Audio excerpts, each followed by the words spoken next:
aware that these are all Black Mirror episodes, some of which I haven't seen yet, because who has the time these days, you know? And there's that, like, the Choose Your Own Adventure one, which seems like a lot of work, and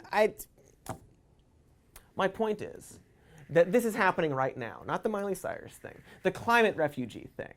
An Australian think tank called the Institute for Economics and Peace recently estimated that 61.5% of global displacements were due to climate-related disasters, which is 18 million people. In addition, the effects of climate change contribute to the causes for armed conflict around the world, creating even more refugees. A major factor in the Syrian civil war was a drought in the region that was the worst in 900 years. So how is the global community doing when it comes to the challenge of refugees? It's not very well.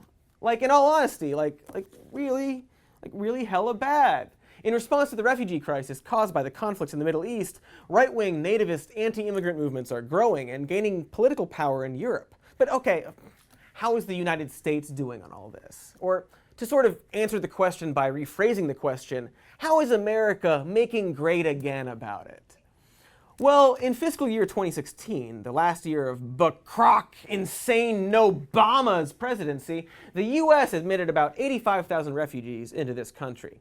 In fiscal year 2018, the number of refugees under the Trump administration plummeted to 22,491. Before Trump, one of the things that this country actually did well was that we admitted more refugees than all other countries combined.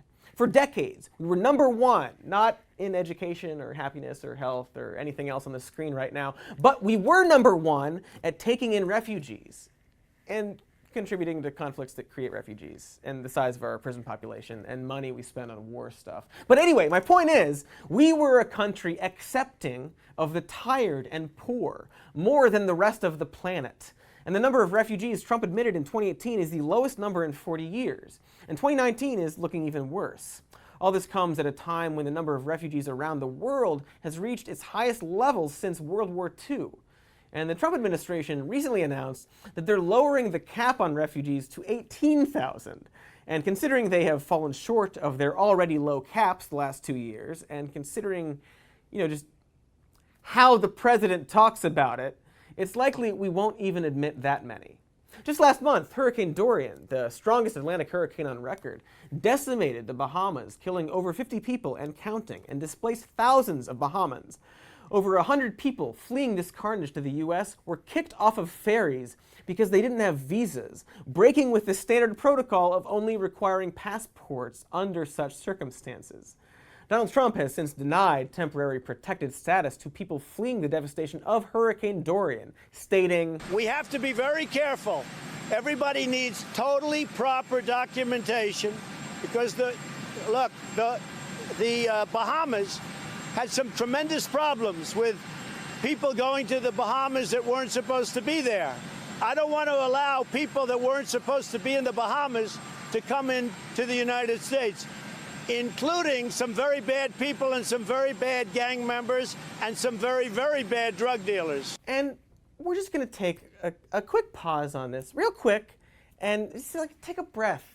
With our sometimes necessary segment, can you even believe that this fucking idiot is president? What the f***? He's so fucking dumb. I just don't get it. I mean, I get it, but it's still so bizarre. Like the real Trump derangement syndrome is hearing literally anything about the president and not responding with, "Oh, you mean that dumb, lying, cruel dipshit for angry morons? Oh, him?" And there were people standing around him when he said that, and not a single person said, how come every time desperate brown foreigners try to come here, you call them drug dealers and rapists and stuff? Because you did it with Mexicans, and you did it with caravans of asylum seekers, and you're doing it with hurricane refugees now. So hey man, what's that about? But nobody ever responds to any of the dumb shit this dumb motherfucker says out of his dumb as him mouth. He's standing right there. Shout, "Hey man, you claim that climate change is a hoax, but at Trump International Golf Links, you sought a permit to build a seawall and cited the need for one as sea level rise due to global warming. So what gives, man?" And sure, he'd just respond, "Yes, we're going to be looking into that quite greatly." Or, "Well, I don't know anything about that." And nobody will respond, "Well, shouldn't you, you dumb piece of shit?" Until he dies from being such a good president all the time. And that's the whole title of the segment. as well as the segment. So, end of segment. To make matters worse, people around the world who are displaced by climate change are not even legally recognized as refugees at all by the international community. There are zero protections for them whatsoever under international law. So, we're not really ready for this, and the United States is not meeting its obligations. This country is per capita the single greatest contributor to global greenhouse gas emissions on the planet, and second in total emissions, and therefore has a pretty great, if not the greatest, responsibility for addressing climate change and dealing with the impact. And out of 232 countries in the world, we rank 174th in terms of population density. So it's not like we don't have the room. The system is full. Can't take you anymore. Whether it's asylum, whether it's anything you want, it's illegal immigration, can't take you anymore. We can't take you. Our country is full. We also rank 156th in terms of our birth rate, and we've seen countries like Japan struggle economically due to a declining population as they grapple with how they're going to support their aging population. This is why we've seen countries like Germany, who also has an extremely low birth rate, admit nearly 1 million refugees into their country during the Syrian refugee crisis. That and they did the Holocaust, so. But that policy is now reaping economic benefits for the country, as well as future heaven points. The bad news is that despite the economic benefits and very real heaven points, far right-wing groups have grown in popularity in response to this dreaded multiculturalism and more people to have babies with. Oh no. And violence against refugees has surged. And I don't know, right-wing nativism and violence towards marginalized groups isn't like a great combination in specifically Germany, literally anywhere else generally either. So I don't know, I started this episode by stating that the planet is going to be fine, and that's true. It will continue to exist and be classified as a planet. And I understand why well-meaning politicians talk about climate change's risk to the planet as shorthand for the fact that this is an existential threat. I just want us to recognize that what is really at stake here is not just that it's going to be hot outside more often, or that rich people are going to have to move out of their beachfront properties.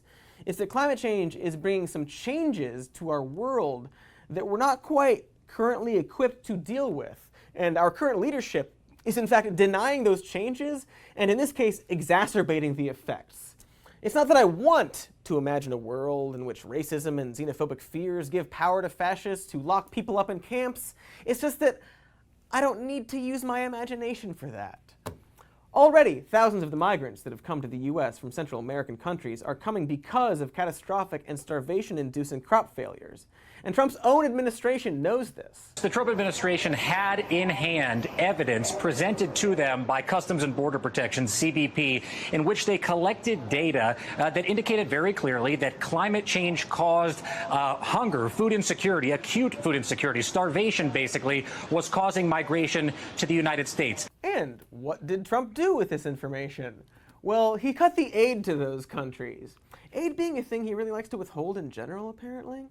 And taking a break from causing problems that lead to people coming here for help, he privately mused about shooting those people coming here for help in the legs to slow them down. But a boat filled with alligators and snakes doesn't have to be our future. The past few weeks, we've seen historic marches for action on climate change, led by a very happy young girl looking forward to a bright and wonderful future, Greta Thunberg, who actually positioned this problem in the context it belongs in. People are suffering. People are dying. Entire ecosystems are collapsing.